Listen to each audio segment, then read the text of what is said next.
Hi, I'm Ashley, and today I'm painting a simple silhouette painting. I'm using a reference photo that my mother-in-law took so that I can gift her this painting of her granddaughter fishing in the evening at sunset. I started with a really simple sketch, focusing first on just getting the figure in the correct spot and drawing the proportions correctly. Then I sketch in the background, including the land and a simple building shape. Since this is all going to be a silhouette, no details are required, which is great for something a little bit faster if you are maybe running short on time and you haven't gotten a gift yet. This is a really good plan. I use masking fluid to mask out some areas where streetlights are going to be shining, and then I match those masked areas to some areas in the water where those are going to reflect. So I just went straight from the bottle and kind of dotted it on the streetlights for pretty perfect circles, and then kind of drug it down for the reflections and wiggled while I was doing that. I let that dry completely, and you can see it changes colors when it's dried, at least this version does.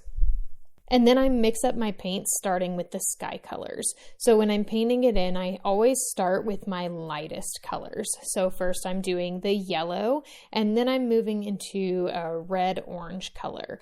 I match those colors in the sky to the reflections in the water. After I get in those warm colors, then I add in my blues, which is a mix of cobalt blue and Payne's gray. And I also match that into the water, but for the bottom right side, which is going to be like the darkest area or the farthest away from the light source, I add in more Payne's gray to make that darker.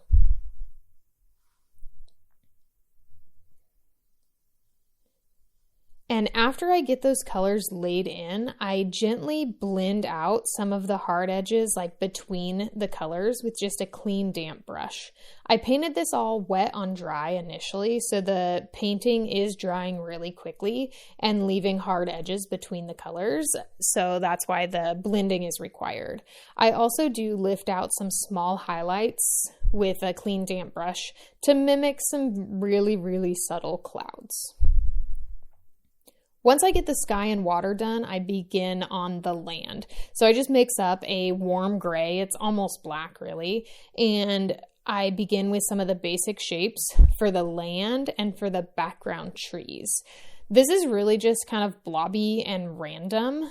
Again, we don't have to do a lot of detail, so just blob on the paint in some loose like bush and tree shapes. But I did try to keep the parts that are kind of higher on the page a little bit lighter to show that they're catching a little bit more light. And then kind of in front of those where there are some shorter like bushes, I paint them in darker to show that they're, farther from the light source and they're more shadowed.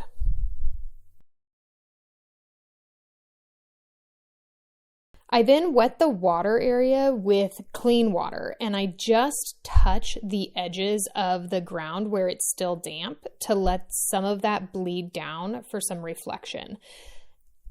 I also then add in the tree and bush reflections, and doing this wet on wet allows for those like soft edges on the reflections and gives it that distinction between the actual trees and the reflected trees.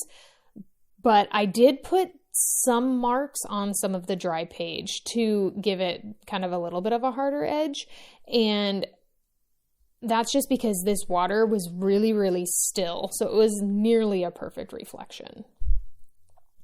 I then paint the building in a slightly warmer, like tannish brown color. And it's also lighter in value to show that it's more lit, but also more in the distance. So things that kind of are farther back are a little bit more desaturated and lighter value. I also create the appearance of 3 dimensions by adding shadows to the right side of the building and the little top things like air conditionings or whatever they are on top of the building. And that makes it look boxy and gives it that 3-dimensional shape. I then paint the foreground bank in a super dark value of gray. And I use that same color to paint the figure. I'm basically just filling in the outline that I drew previously. So it doesn't take a lot of effort at this point. It's just filling it in. I also add the fishing pole and the fishing line at this point, and then I paint in the little pier thing that she's standing on.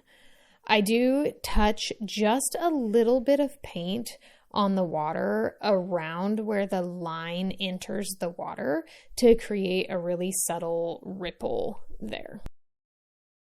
Then I remove the masking fluid, and the paint is all dry at this point, and I just kind of roll my finger over the masking fluid to roll it off of the page, and I paint in a really pale yellow over each light area in the sky and the water to make it have that like glowy appearance. I brighten some of the yellows in both the sky and the water just to create a little bit more vivid of a sunset. And then I do add in the light pole details, both in the sky and in the reflection. So I just use a small round brush and basically paint a line. I do just do a touch of paint on the top of each of the pale circles to make it look like the top of the light pole. I finish up with adding one more layer of dark paint to the most shadowed areas, and that's it. So this was a pretty simple scene, and it made for a really personalized gift for my mother-in-law once I matted and framed it. I definitely recommend this style of painting for gifts. Thank you so much for watching. I really hope you enjoyed it, and I hope you learned something. Have an awesome day.